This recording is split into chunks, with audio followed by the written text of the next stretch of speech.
हम आज ज्ञान योग की शुरुआत करते हैं। 2 बार हम ओम नमः शिवाय लेंगे, लंबी सांस लेके नाम। एक बार हम ओम नमः शिवाय लेंगे, जैसे हम सामान्य तौर पे हमेशा लेते हैं। ज्ञान मुद्रा में सब लोग आ जाइए। लंबी सांस। ओ।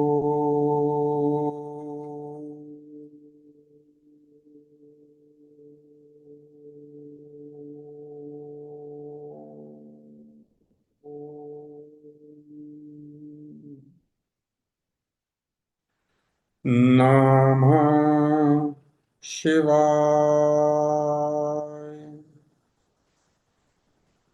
एक बार पुनः शिव का नाम लेंगे, लंबी सांस लेके।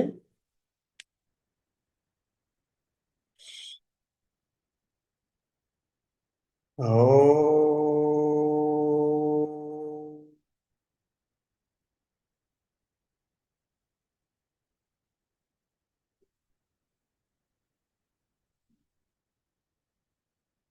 नमः शिवाय।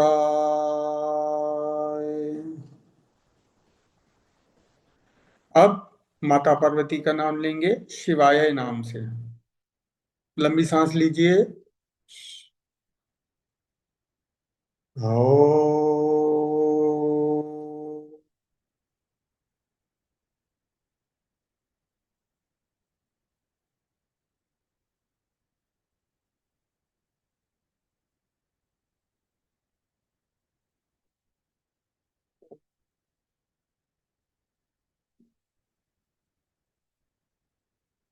नमः शिवाय।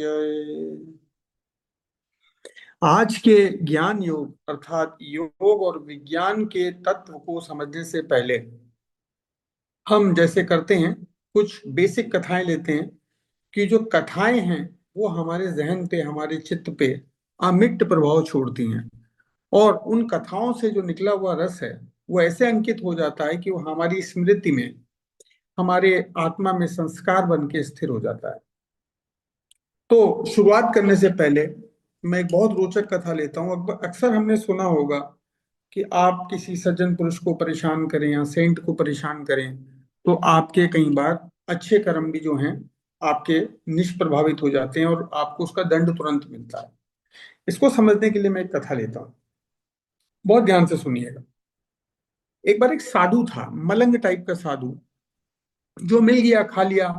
कोई स्टोरेज नहीं करता था, बस ऐसे मस्त घूमता रहता था, बुढ़ा था। तो एक बार की वो एक शहर से जा रहा था। जब वो शहर से गुजर रहा था, बारिश हो रही थी। बारिश बीच बीच में हल्की हो जाती थी, बीच बीच में तेज हो जाती थी। मलंग सा साधु मस्ती में चला जा रहा था। जब वो शहर के बीचों बीच से गुजर रहा था तो सामने एक हलवाई की दुकान थी। वो जो हलवाई है, छोटा सा कोई हलवाई होगा, वो गरम गरम जलेबियां बनवा रहा था। साधु को भूख लगी थी, तो साधु खड़े होके उसको देखने लगा। अब साधु के पास पैसे वैसे तो थे नहीं। तो जब वो कुछ देर देखता रहा तो वो हलवाई समझ गया।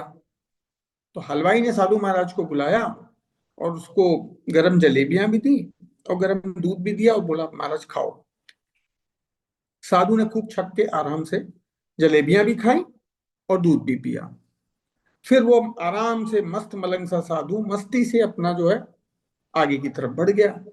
जब वो आगे बढ़ता जा रहा था तो पानी तेज होने लगा। पानी तेज होने लगा तो एक जगह पानी बहुत सारा इकट्ठा था, कीचड़ टाइप का था। साधु तो मलंग था, बहुत ध्यान से सुनिएगा, साधु मलंग था। उसने अपने ऐसे पैर को ऐसे उस पर पानी पे मार दिया। पानी पे मारा तो खूब सारा पानी और खूब सारा कीचड़ एकदम से उछला। पीछे एक प्रेमी युगल आ रहे थे, प्रेमी जोड़ा आ रहा था। एक प्रेमी था और एक साथ में उसकी प्रेमिका थी। तो प्रेमी को तो कपड़ों पे नहीं लगा, लेकिन प्रेमिका के सारे कपड़े, युवती के सारे कपड़े बिल्कुल खराब हो गए, काले हो गए। साधु ने ऐसे पीछे देखा, उसको अपनी गलती का एहसास हुआ, उसने ऐसे हाथ जोड़े। तो जब तक वो हाथ जोड़ता जोड़ता, वो जो युवक था वो बहुत नाराज हो गया। और युवक ने जो है बहुत उसको उल्टा सीधा बोला। युवती ने उस युवक को शांत करने की कोशिश की कि छोड़ो, अब जो हो गया सो हो गया, आगे चलते। पर युवक नहीं माना और युवक ने खूब उसको भला बुरा कहा और एक लाठी उठा के उसको मारा, साधु को। साधु बेचारा, बूढ़ा साधु, पिट गया। खैर, उसके बाद जो युवक है उसको जाते जाते भी भला बुरा कहते हुए और युवती को बताते हुए कि इन लोगों के साथ ऐसे ही ट्रीटमेंट करना चाहिए, ये इसी को जो है डिजर्व करते हैं, ये कहते हुए साधु युवक जो है युवती के साथ चला गया।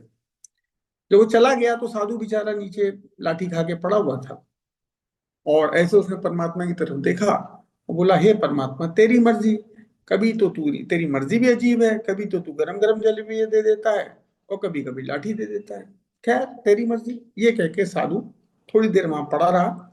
उसके बाद साधु अपने गंतव्य पे जाने लगा धीरे धीरे। उधर युवक और युवती जो हैं उसी पास में ही किसी घर की तरफ जा रहे थे। तो थोड़ी दूर जाने पर उनका गंतव्य स्थान आ गया जहां उनको जाना था। तो वहां वो जीना चढ़ रहा था युवक, अचानक उसका पैर फिसला और पैर फिसला, वो नीचे गिर गया और उसके मस्तक से काफी ब्लड निकला। और लोगों ने आके देखा, बोले तो मर गया। अब ये घटना पूरी फैल गई, क्योंकि वो जो घटना हुई थी साधु के साथ और जो घटना हुई थी इनमें दूरी बहुत कम थी। तो बहुत लोगों ने कहा कि वो साधु है, उसने शराब दे दिया होगा। फिर आपस में लोग कानाफूसी करने लगे कि साधु को ऐसा नहीं करना चाहिए, चलो उस लड़के ने पीट दिया, गलत पीटा या जो भी किया, खा लेता हो तो साधु था, लाठी खा लेता, क्या हो गया इसमें, अगर उसको लाठी पड़ गई तो, है ना, माफ कर देना चाहिए था। इस तरीके की बातें होने लगी। उधर साधु धीरे धीरे धीरे जब उस स्थान पे आया, उधर से गुजर रहा था, तो लोगों ने उसको रोका, बोला साधु महाराज ये वो लड़का है जिसने आपको लाठी मारी थी, अब ये मर गया। तो साधु ने शोक प्रकट किया। तो कई आदमियों ने बोला, महाराज आपको इसको श्राप नहीं देना चाहिए था। साधु ने बोला, मैंने श्राप दिया ही नहीं। उसने बोला, नहीं नहीं महाराज, आप कुछ भी बोलो, आपने श्राप दिया है और आपको इसको माफ कर देना चाहिए था। युवक था, ये बेचारी युवती थी। अब यौवन के जोश में इसने आपको कुछ बोल दिया, तो आपको उसको कुछ नहीं करना चाहिए था, उसको माफ कर देना चाहिए था। साधु अपनी बात पे अडिग रहा कि मैंने श्राप नहीं दिया है। कोई मानने को तैयार नहीं था। तो साधु ने कहा, आप में से कौन सा आदमी था जो वहां भी था। कुछ लोग आ गए, उनमें से एक आदमी को साधु ने आगे बढ़ाया, बोला एक चीज बताओ, जब मैंने पानी में पैर मारा, कीचड़ उछला, पानी उछला, तो क्या युवक के कपड़े खराब हुए थे। उस आदमी ने कहा, नहीं नहीं, युवक के कपड़े खराब नहीं हुए थे। तो उसने पूछा, कपड़े किसके खराब हुए थे। उसने बोला, कपड़े तो युवती के खराब हुए थे। ठीक है। और युवती ने 3-4 बार बोला भी कि छोड़ो, मैंने माफ किया। बोला, उसने कहा हाँ बोला। पर युवक नहीं माना, क्योंकि युवक युवती का प्रेमी था। साधु ने उसको बोला, साधु ने कहा, मैं तुम्हें बस समझा रहा हूं, मैंने श्राप नहीं दिया, मैं तुम्हें समझा रहा हूं, तो समझो इस चीज को। युवक ने मुझे क्यों लाठी मारी, क्योंकि युवक उस युवती का प्रेमी था, युवती ने मुझे माफ कर दिया था। सब एग्री हो गए, हाँ बिल्कुल सही बात है महाराज। तो साधु महाराज कहते हैं कि मैंने भी इसको माफ कर दिया था, पर क्या करूं, मेरा जो प्रेमी है ना, वो नहीं माना, उसने लाठी मार दी। जब उस युवती के जो प्रेमी था, युवक था, उसकी लाठी ऐसी थी, मेरे प्रेमी की लाठी वैसी है, तो मैं इसमें क्या कर सकता हूं, तुम लोग मुझे क्यों दोष दे रहे हो? अर्थात कभी भी अपने कर्मों को करने से पहले आपको देश, काल और पात्र तीनों का विचार करना आवश्यक है। देश का मतलब स्थान कौन सा है, काल का मतलब समय कौन सा चल रहा है, समय कैसा है, पात्र अर्थात वो कैसा व्यक्ति है जिसके प्रति आप धृष्टता कर रहे हो। अगर वो साधु है, उससे कोई गलती भी हुई है तो उसको आपको क्षमा कर देना चाहिए, अगर वो वास्तविक साधु है। और अगर वो दुष्ट है, भले उससे हल्की फुल्की गलती भी हुई हो, तो आपको उसे दंड दे देना चाहिए। ये इस कथा का मेन मोटिव था। इसी कथा, इस संकेत कथा से आगे चलते हुए मैं एक दूसरी कथा आपको समझाता हूं। ये हमारे लिए बहुत प्रासंगिक है, छोटी सी कथा है, इसको आप लोग समझिए। कि एक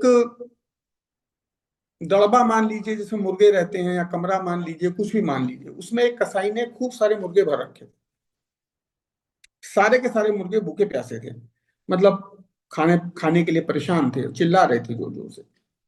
तो क्या हुआ कि कसाई आता है, और कसाई क्या करता है कि एक एक करके एक एक मुर्गे की गर्दन काटना शुरू करता है। जैसे वो पहले मुर्गे की गर्दन काटता है, तो उसका जो गरम गरम रक्त निकलता है, वो रक्त की बौछार दूसरे मुर्गों पे पड़ती है, उनके मुंह में लगती है।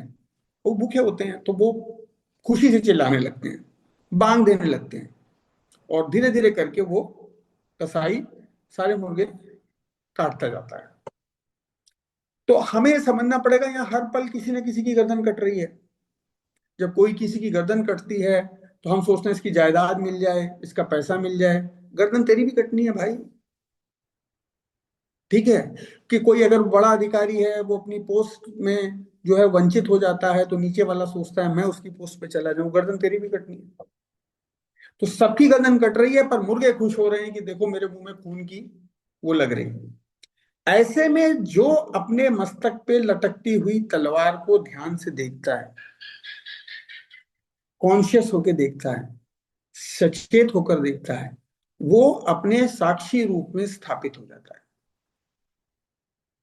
बात समझ में आ रही है? ठीक है। इस ज्ञान कथा का आप चिंतन कीजिएगा।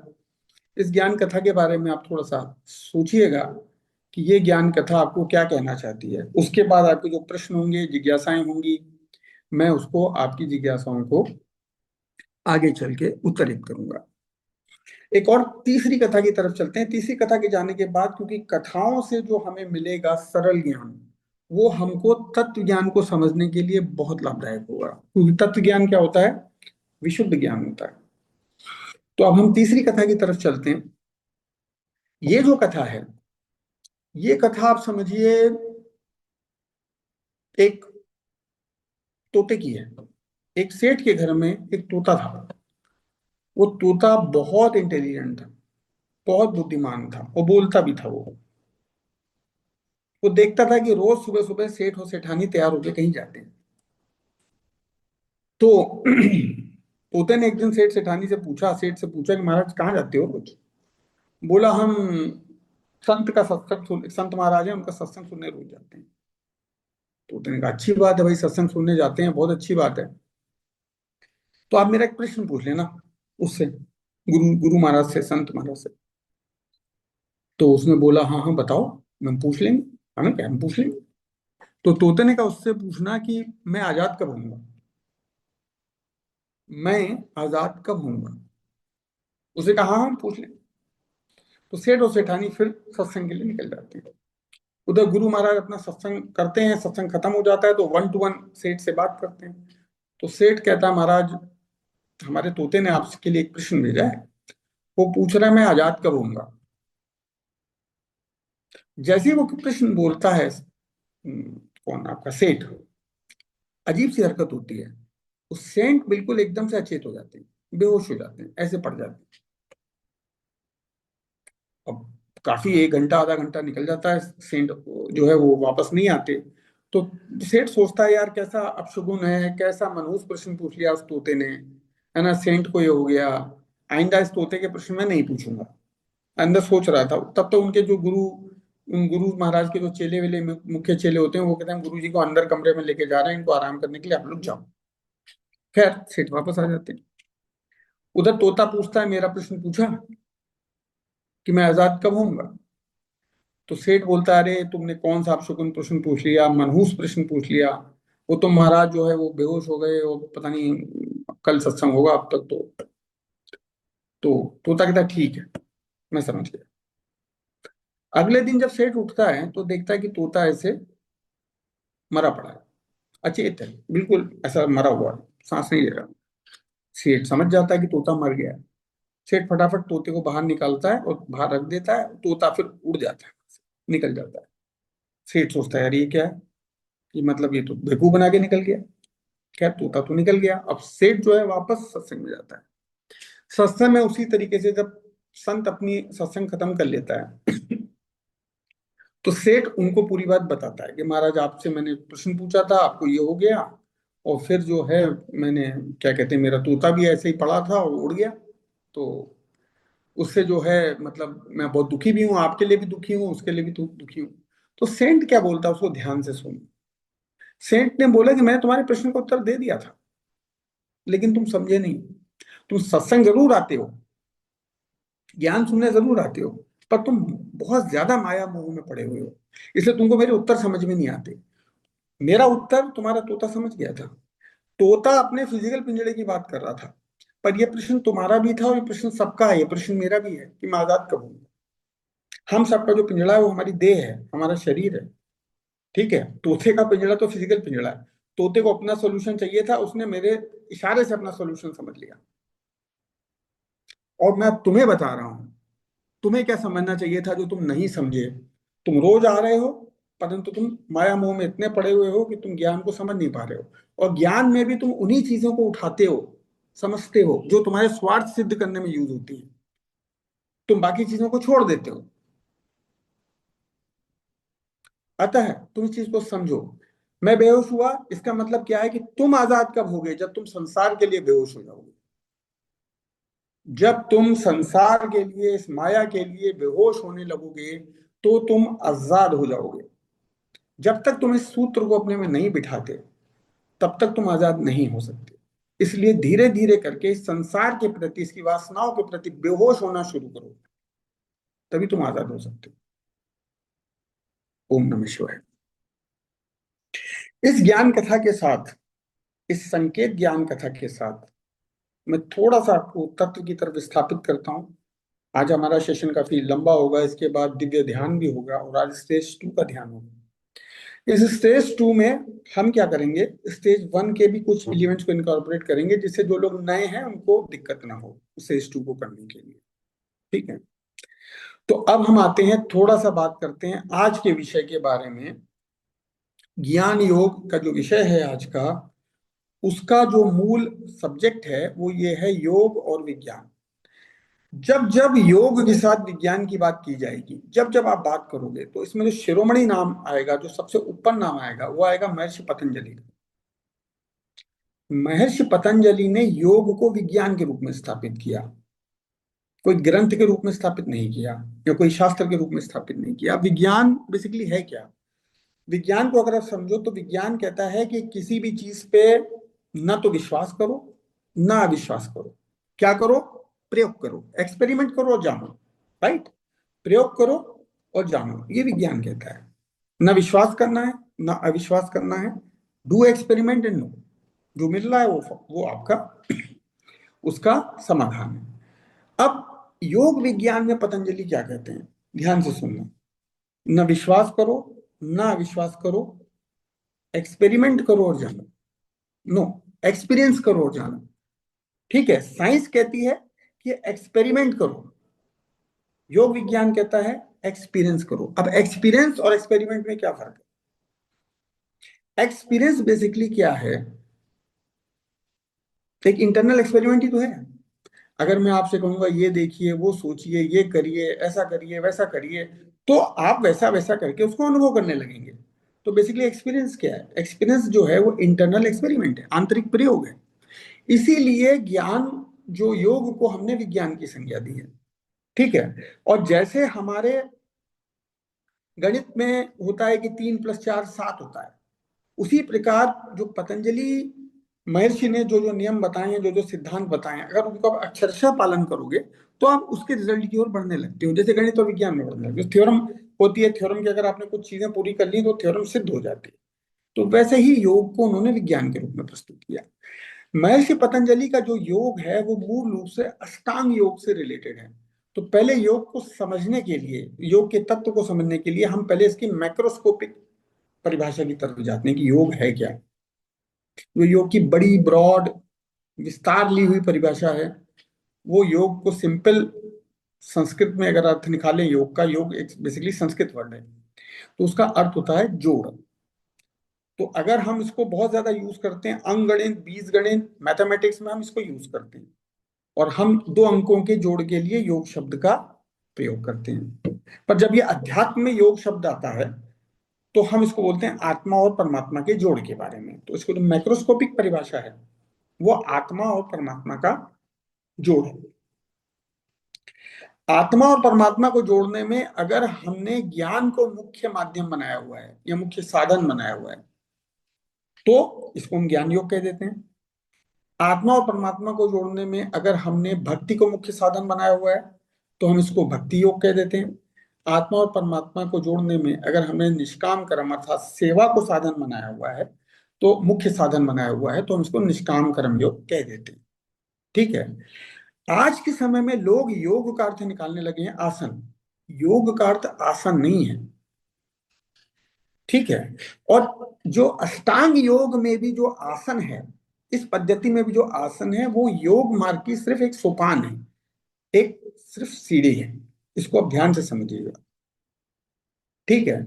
योग का जो मैक्रोस्कोपिक अर्थ है वो आत्मा का परमात्मा से जोड़ के बारे में। ठीक है। इस पे थोड़ा सा विचार कीजिएगा। पतंजलि ज्ञान में ही आगे, क्योंकि वो अष्टांग योग के बारे में ज्यादा बात करते हैं, तो महर्षि पतंजलि जो है अपने मूल नियमों में जब आते हैं, अपने मूल नियमों की जब उद्घोषणा करते हैं, तो एक मूल नियम उनका आता है। वो कहते हैं कि अथ योगानुशासनम, अनुशासन से योग का आरंभ होता है। अनुशासन से योग का आरंभ होता है। इसलिए आप देखिए, अष्टांग योग जो पद्धति है, जो यम नियम से समाधि तक जाती है, जिसमें यम नियम आसन ध्यान धारणा ये सब प्रत्याहार प्राणायाम सब कुछ होता है, ये 8 जो इसके अंग हैं जो समाधि तक जाता है, उसमें पहले 2 नियम है यम और नियम, जो कि आपको अनुशासन की तरफ ले जाते हैं। अनुशासन के संबंध में एक कथा मैंने आपको बताई थी जो आज भी बहुत प्रासंगिक है। वो है सिकंदर और डायनोसिस की। अगर आपको ध्यान है तो उसको रिकॉल कर लीजिए, वरना मैं थोड़ा सा आपको बता देता हूँ कि जिससे आपको पता चलेगा अनुशासन का महत्व। जब सिकंदर की माँ बोलती है तुम भारत विजय करने जा रहे हो, तो तुम एक सेंट हैं डायनोसिस, उनसे मिलते जाना। तो सिकंदर में क्योंकि थोड़ा सा अभिमान भी होता है, तो वो अपने सैनिकों को भेजता है डायनोसिस के पास और कहता है उसको बोल देना कि सिकंदर महान बुला रहे हैं। तो जब वो सैनिक डायनोसिस के पास पहुंचते हैं, तो डायनोसिस कहते हैं कि देखो, पहली बात, मैं कहीं जाता नहीं हूँ, जिसको भी मिलने आना होता है मेरे पास आता है, मैं कहीं नहीं जाता। दूसरी बात, अगर तुम्हारा मालिक मिलने भी मुझसे आए, तो उसको बोलना कि वो अपनी महानता छोड़ के आए, क्योंकि अगर महानता साथ में लेके आएगा तो वो पहाड़ पे बैठेगा और मैं तो छोटा आदमी हूँ, तो मेरी उसकी मुलाकात हो नहीं पाएगी। तो सैनिक जो हैं, एज इट इज जैसा डायनोसिस ने बोला था, सिकंदर को बता देते हैं। सिकंदर घमंडी तो था, अभिमानी था, पर इंटेलिजेंट भी बहुत था। तो वो क्या करता है कि वो अपने सैनिक पीछे छोड़ देता है, अपने सेनापति को छोड़ देता है, अपनी तलवार भी फाइनली पीछे छोड़ देता है, घोड़ा भी पीछे छोड़ देता है, और वो पैदल पैदल डायनोसिस की कुटिया की तरफ आता है। कल्पना कीजिए, सुबह का समय है और सिकंदर उस कुटिया में प्रवेश कर रहा है। कुटिया छोटी सी है। कुटिया के दूसरी तरफ एक उद्यान है, एक बाग है, उसमें धूप खिली हुई है। देखता है कुटिया में कोई नहीं है, और वो उसके दूसरे द्वार से उद्यान की तरफ निकलता है। तो निकल के क्या देखता है कि डायनोसिस उस उद्यान में बिल्कुल दिगंबर, बिल्कुल नग्न लेटा हुआ है एक पेड़ के नीचे, और पूरी की पूरी धूप खा रहा है। आंखें बंद हैं उसकी। सिकंदर 2-4 मिनट उसको देखता रहता है। फिर उसके मुंह से शब्द निकलते हैं कि ईर्ष्या होती है तुमको देख के। देखो, मजे से बैठे हो, हम तो कभी जिंदगी में ऐसे बैठ ही नहीं पाए, है ना। तुम तो बहुत मजे कर रहे हो। तो डायनोसिस जो अपने ध्यान में अपना पड़ा हुआ होता है, अचानक आंखें खोलता है, बोलता है कि अरे, तुमको मना किसने किया है? देखो, सामने के पेड़ की जगह खाली है, उसमें लेट जाओ। तुमको कौन मना कर रहा है ये करने से? तो सिकंदर अवाक रह जाता है। डायनोसिस फिर आंखें बंद कर लेता है। फिर डायनोसिस जो है, सिकंदर जो मूल पे आ रहा हूँ, तो सिकंदर सोचता है कि इतना बड़ा गुरु है, मेरी माँ ने बोला है। तो सिकंदर बोलता है उसको कि हे महाराज, हे डायनोसिस, तुम्हें मुझसे कुछ चाहिए तो बता दो, मैं तुम्हारी कुछ सेवा कर दूं। तुम्हें कुछ धन चाहिए, कुछ भी चाहिए, मुझे बताओ। तो डायनोसिस फिर आंखें खोलते हैं और बोलते हैं हाँ चाहिए तो। अब सिकंदर को बहुत खुशी होती है कि इतना बड़ा सेंट मुझसे मांग रहा है। बोलता है हाँ हाँ बताओ तुम्हें क्या चाहिए। तो बोलता है कि जब से तुम आए हो सामने आके खड़े हो गए, उससे क्या हो गया कि धूप जो है ना, तुमने मेरी रोक दी है। थोड़ा सा किनारे हो जाओ जिससे पूरी की पूरी धूप मुझे आती है, इतना ही चाहिए मुझे। फिर वो आंखें बंद कर लेता है। सिकंदर बिल्कुल आश्चर्यचकित हो जाता है, ऐसा व्यक्ति उसने जीवन में नहीं देखा था। वो मन ही मन सोचता है कि अब शायद ईश्वर अगर मुझे अगला जन्म दे तो डायनोसिस के रूप में ही दे। खैर, जब वो ऐसा सोच रहा होता है, वो जाने लगता है, तो उसी वक्त डायनोसिस कहते हैं आंखें खोल के, तुम आए हो तो मुझसे तो कुछ लेते जाओ सिकंदर, तुम्हारी माँ ने तुम्हें भेजा है। तो अब जो ये बोलते हैं, बहुत ध्यान से सुनिएगा। वो बोलते हैं, सिकंदर, शासन करना बहुत सरल है, दूसरों पे शासन करना बहुत सरल है, अनुशासन बहुत मुश्किल है सिकंदर। स्वयं पे शासन करना बहुत मुश्किल है। तुमने महान की पदवी तो लगा ली, पर महान सिकंदर सिर्फ वो होता है जिसका स्वयं पे शासन। जो अपने मन प्रदेश पे शासन करता है वो महान होता है, क्योंकि तुम्हारा मन जो है उसका विस्तार इतना ज्यादा है कि वही ब्रह्मांड बनता है। तो जिसने मन पे शासन कर लिया उसने ब्रह्मांड पे शासन कर लिया। इसलिए महान सिर्फ वो होता है। ये कह के डायनोसिर चुप हो जाते हैं और सिकंदर किम कर्तव्य विमूढ़ हुआ, आश्चर्यचकित बोझिल कदमों से वापस जाने लगता है। अब बात आती है अनुशासन की। जो हमने इसका जो है पहला सूत्र लिया था, अथ योग अनुशासनम। योग का आरंभ जो है अनुशासन से होता है। अनुशासन क्यों चाहिए समझते हैं। हम सब अंदर से, ध्यान से देखिएगा, एक अराजकता है, एक डिसऑर्डर है, एक मिसमैनेजमेंट है। हम हमारे सबके अंदर कोहराम मचा हुआ है, एक विचारों की भीड़ हमारे सबके अंदर बैठी हुई है। तो हम इतने फिकल माइंडेड हैं, इतने वृत्तियों से ग्रस्त हैं, इतनी भावनाओं से ग्रस्त हैं कि हमें पता नहीं क्या है, हमें क्या करना है हमें ये भी नहीं पता। हम पूरे डिसऑर्डर हैं। अब आप सोचिए कि एक घर हो, उस घर के अंदर खूब सारे डकैत घुस जाएं और मालिक को निकाल के बाहर फेंक दें और अंदर आके बैठ जाएं, तो घर घर क्या रहेगा, डिसऑर्डर हो जाएगा। तो बेसिकली क्या है कि बहुत सारी वृत्तियां अंदर आके हमारे यहाँ बैठ गई हैं, हमारी सोल को सुला दिया है, हमारी आत्मा को भगा दिया है, और वो आके बैठ गई हैं। हमने किसी की गाड़ी देखी, बड़ी गाड़ी, ईर्ष्या आके बैठ गई, बाहर से उद्दीप्त होकर अंदर आ गई। ठीक है। हमें कोई पोस्ट मिली, बड़ी पोस्ट मिल गई, तो पोस्ट मिली बाहर, अभिमान अंदर आ गया। ठीक है। इस तरीके से हमने, किसी ने कोई हमारी अपेक्षा पूरी नहीं की, उसके प्रति क्रोध हमने ले लिया। काम तो बाहर था, अंदर आ गई वृत्ति। ये सारे डकैत दस्यु, ये सब दस्यु अंदर आके बैठ गए। तो अंदर सोल तो गई है, सोल जो मालिक था वो तो भगा दिया गया है। तो हम सब के अंदर ये सारे विचार जो है ना, कोराम बन के, एक डिसऑर्डर बन के चलते रहते हैं। इसलिए पतंजलि कहते हैं अनुशासन की आवश्यकता है। अब जो आत्मा है, जो सोल है, जिसका राज था, जिसका घर था, वो चली गई है पेरिफेरी पे, परिधि पे, सरकमफेरेंस पे। केंद्र में बैठ गई वृत्तियां, अहंकार, हीन भावना, सुपीरियरिटी कॉम्प्लेक्स, ईर्ष्या, ये सब सेंटर में बैठ गया। तो इन सबको खत्म करने की जरूरत है और वापस सोल को अंदर बिठाने की जरूरत है, जिससे एकीकरण हो जाए, जिससे हमारे अहम का स्व में रूपांतरण हो जाए। अब देखिए, अहम और स्व हिंदी में समानार्थी हैं, सिनोनिम है। अहम मतलब मैं, अहम गच्छामि, मैं जाता हूं। स्व मतलब भी मैं, मेरा। ठीक है। पर अध्यात्म में दोनों विपरीतार्थी हैं, समानार्थी नहीं है। अहम अहंकार को सूचित करता है, वृत्तियां अहंकार को सूचित करती हैं। अहम हटेगा तो स्व अर्थात सोल जागेगी, तो चेतना बनेगी।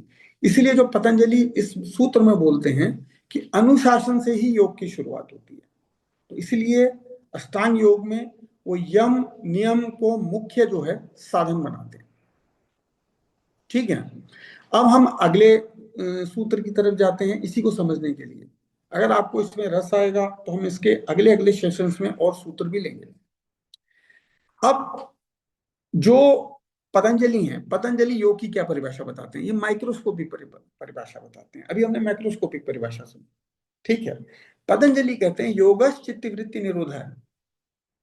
योग जो है चित्त की वृत्तियों का निरोध है। अब चित्त की वृत्ति को रोकना जो है योग है, निरोध करना। अब चित्त की वृत्तियों को गति कौन देता है, मन। तो अगर मन अक्रिय हो जाए तो योग है। परिभाषा हो गई। इसको समझने के लिए अगर मैं आपको एक और कथा में ले जाऊं, इस कथा को आप ध्यान से सुनिएगा। एक सम्राट एक भिक्षु से मिलते हैं, वो भिक्षु से बहुत प्रभावित होते हैं।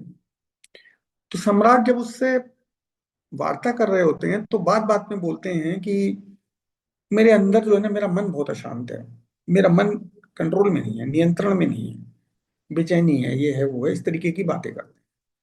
तो भिक्षु उनको बोलता है, अच्छा कोई बात नहीं, मन कंट्रोल में नहीं है, कोई बात नहीं, कल 4 बजे मेरी कुटिया में आ जाइए, मन को ले आइए, मैं कंट्रोल में ले आऊंगा। राजा को ये बात तो समझ में नहीं आती है कि इतना बुद्धिमान आदमी ऐसी कैसी बातें कर रहा है, इतना विवेकवान आदमी। लेकिन राजा क्योंकि उनसे बहुत प्रभावित था, तो अगले दिन 4 बजे तो उनकी कुटिया में चला जाता है। तो जब वो उनकी कुटिया में जाता है राजा, तो वो देखता है कि उस भिक्षु ने एक लाठी में तेल लगा के रखा हो। और वो भिक्षु कहते हैं कि लाओ, मन कहाँ है, अभी कंट्रोल कर देते हैं। तो राजा कहता है, महाराज मन अलग चीज थोड़ी ना, मन तो मेरे अंदर बैठा है, मैं कहाँ लेके घूमता रहूंगा। तो भिक्षु कहता है ओके, अच्छा मन अंदर अंदर है आपके, ओके समझ गया मैं। तो अंदर कहाँ पर है मुझे बताओ, तो मैं कंट्रोल कर लूंगा। ध्यान से सुनिएगा इस चीज को। तो राजा को वो बोलता है कि आप अंदर ढूंढ के बताओ मुझे कहाँ पर है। तो राजा जो है वो आंखें बंद करता है, आंखें बंद करके अंदर जाता है, अंदर मन नाम की चीज को ढूंढने की कोशिश करता है। पर जैसे जैसे अंदर जाता है, आंखें बंद करके अंदर जाता है, उसको होश आता जाता है। उसको समझ में आने लगता है कि मन कोई चीज तो है नहीं जो मिल जाएगी। ठीक है। और वो अंदर और जाता जाता जाता है, अंदर से वो जागता जाता है। और जब अंदर से जागता जाता है तो उसको पता चलता है कि मन जो है बेसिकली चीज नहीं है, मन क्रिया है, एक चाल है, एक गति है। और अगर वो वस्तु नहीं है तो कोई क्या कंट्रोल करेगा। अगर कोई चाल है, गति है, तो बस उस चाल को रोक ले। जैसे हम कहीं जा रहे हैं और उस जगह उबड़ खाबड़ जगह है, उसमें चलने में हमारे पैरों में दर्द हो रहा है, हमें उसको रोकना है तो हम रुक जाएंगे। उसी प्रकार मन जो है वस्तु नहीं है, क्रिया है। तो जो मन की मोबिलिटी को अगर मैं रोक दूं, उसकी क्रियाओं को मैं अक्रिया नियमन कर दूं, तो मन रुक जाएगा। तो उसको अंदर जाके ये चीज समझ में आ जाती है, उसकी बेचैनी शांत होने लगती है। अब जैसे ही वो ये सब चीजें उनसे बोलता है कि मैं, जैसे आंखें खोलता है, तो बहुत भिक्षु क्या बोलते हैं, बहुत भिक्षु उसको बोलते हैं कि हे महाराज, जब भी बेचैन हो, मैं आपको भी सूत्र दे रहा हूँ, जब भी आप बेचैन हो, कुछ मत कीजिए, अंदर जाइए, विजुलाइज कीजिए बेचैनी है कहाँ। ये जो अंदर अवलोकन है, ये जो है एंटी माइंड है, एंटी माइंड है। इसको जस्ट देखने से ही तुम्हारे मन की गतिविधियां जो है कंट्रोल होने लगती है। तुम्हें करना क्या है, ना मन को बल देना है, सहायता करनी है, ना मन में विघ्न डालना है। जो हो रहा है होने दो, साक्षी के रूप में देखना है, हाँ देख रहा हूं, करो। तुम देखोगे कि शुरू में मन थोड़ा थोड़ा कम स्पीड होती जाएगी, और धीरे धीरे धीरे मन जो है वो अक्रिय हो जाएगा। और ये जो शुरू में स्पीड भी क्यों रहेगी आपको पता है, पुराने मोमेंटम के कारण। क्योंकि पहले हम सहयोग देते रहे हैं इस मन को, धक्का देते रहे, हाँ हाँ जाओ जाओ, उसको भी देख के आओ, वो फिल्म भी देख के आओ, उसका स्वरूप भी देख के आओ, उसका घर भी देख के आओ। उस पुराने मोमेंटम से वो थोड़े समय चलेगा, पर आगे का मोमेंटम उसको नहीं मिलेगा। धीरे धीरे धीरे उसकी मोबिलिटी खत्म होती है। इस सूत्र के साथ पतंजलि आगे जो एक और सूत्र बताते हैं, जब ऐसा करने में तुम समर्थ होने लगोगे, तो बोलते हैं तदा दृष्टु स्वरूपम अवस्थानम। तो तुम्हारा जो साक्षी है वो अपने स्वरूप में, तो वो तुम्हारी